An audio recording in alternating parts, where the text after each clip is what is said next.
இறை வார்த்தை மத்தேயு நற்செய்தி பிரிவு 22 இறை திருவசனங்கள் 1 முதல் 14 முடிய.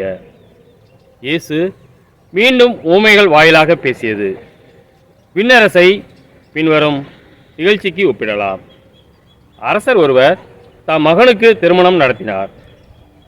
திருமணத்திற்கு அழைப்பு பெற்றவர்களை கூட்டிக் கொண்டு வருமாறு அவர் தம் பணியாளர்களை அனுப்பினார். அவர்களோ வர விரும்பவில்லை. மீண்டும் அவர் வேறு பணியாளரிடம், நான் விருந்து ஏற்பாடு செய்திருக்கிறேன், காளைகளையும் கொழுத்த கன்றுகளையும் அடித்து சமையலெல்லாம் தயாராய் உள்ளது, திருமணத்திற்கு வாருங்கள் என அழைப்பு பெற்றவர்களுக்குள் கூறுங்கள் என்று சொல்லி அனுப்பினார். அழைப்பு பெற்றவர்களோ அதை பொருட்படுத்தவில்லை. ஒருவர் தம் வயலுக்கு சென்றார், வேறு ஒருவர் தம் கடைக்கு சென்றார். மற்றவர்களோ அவருடைய பணியாளர்களை பிடித்து இழிவுபடுத்தி கொலை செய்தார்கள். அப்பொழுது அரசர் சினமுற்று தம் படையை அனுப்பி அக்கொலையாளிகளை கொன்றொழித்தார். அவருடைய நகரத்தையும் தீக்கிரையாக்கினார்.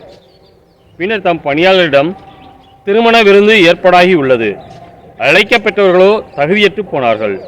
எனவே நீங்கள் போய் சாலையோரங்களில் காணும் எல்லாரையும் திருமண விருந்துக்கு அழைத்து வாருங்கள் என்றார். அந்த பணியாளர்கள் வெளியே சென்று வழியில் கண்ட நல்லோர் தீயோர் யாவரையும் கூட்டி வந்தனர். திருமண மண்டபம் விருந்தினரால் நிரம்பியது.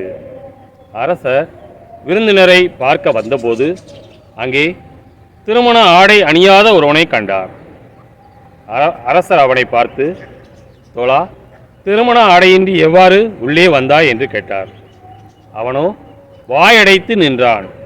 அப்போது அரசர் தம் பணியாளரிடம், அவனுடைய காலையும் கையையும் கட்டி புறம்பே உள்ள இருளில் தள்ளுங்கள், அங்கே அழுகையும் அங்கலாய்ப்பும் இருக்கும் என்றார். கிறிஸ்துவின் நற்செய்தி.